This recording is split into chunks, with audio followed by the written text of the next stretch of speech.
First 8 months of 2020 have rocked us. Kobe, a pandemic, George Floyd, and this past week, Kenosha, Wisconsin, Jacob Blake, and the collective response from NBA players.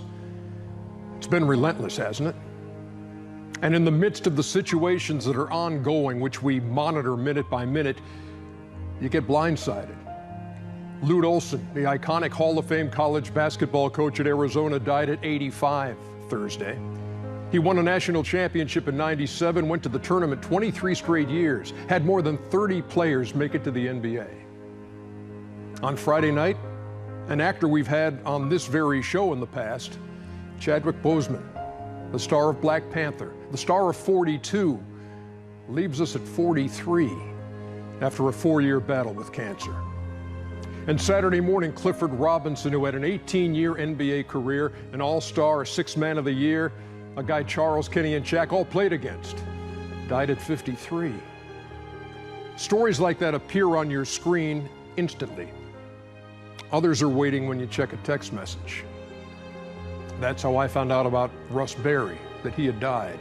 He's the father of our boss, Craig Berry. Russ did it all in his career as a television executive, CBS, 20th Century Fox, Turner, CNN, Warner Brothers. They've all benefited from the expertise of Russ Berry, who handed down that know-how, that feel for what works in this business to his son, Craig, who continues to guide our ship when the waters have rarely been this rough.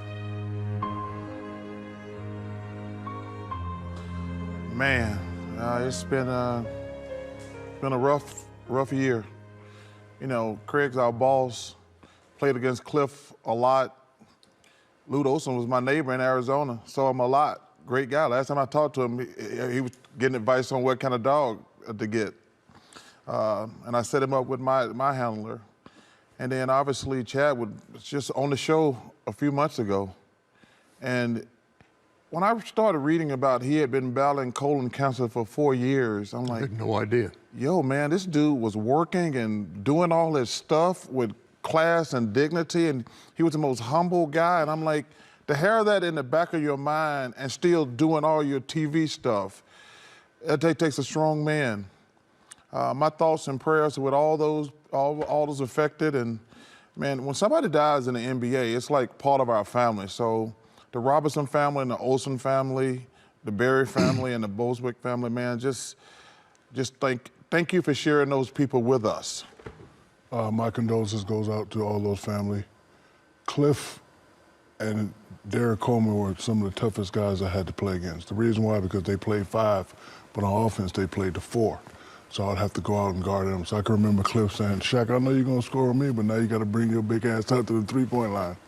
So, you know, he was wonderful. And you know, Chadwick, you know, even though I am who I am, it's an honor for me to meet other superstars. You know, playing in LA, that would make my day, just seeing superstars. And, you know, when I finally met Mr. Black Panther, he was nice. Like Charles said, you know, he was humble. I never met Craig's dad, so Craig, my condolences to your family, but it has been a very tough year, the worst year of my life. I lost a lot of people also, lost some people during COVID.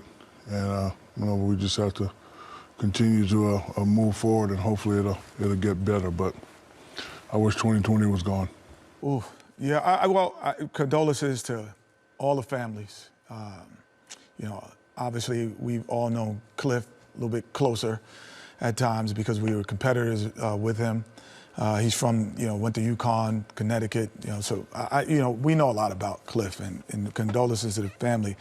But over the last year, I became really closer to Chadwick, because when he came on the show, we were talking, and he just was like, okay, I need a favor from you. He's like, what? I need you to take my dad to a Carolina. We're the biggest Chapel Hill, Carolina fans, you know, and we just started talking about Tar Heel stories.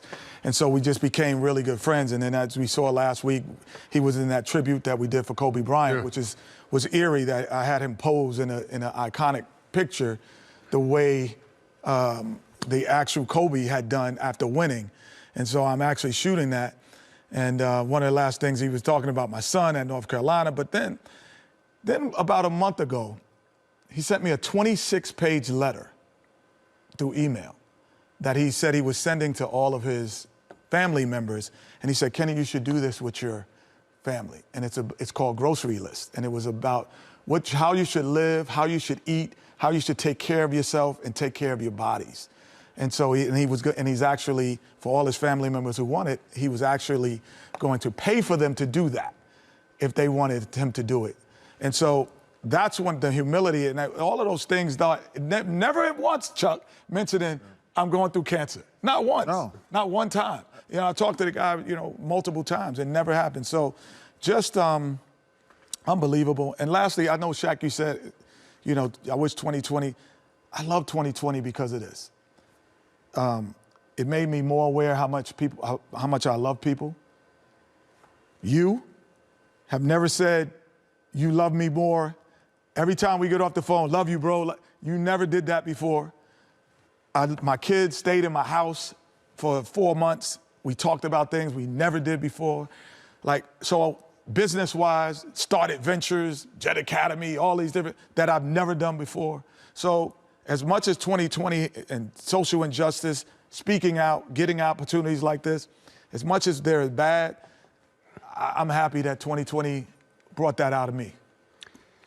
No magic words at a time like this to relieve the pain that these families are feeling, the Olsons and the Bosemans and the Robinsons and the Berry family. Just prayers for you all, for comfort and strength and peace. We'll be back.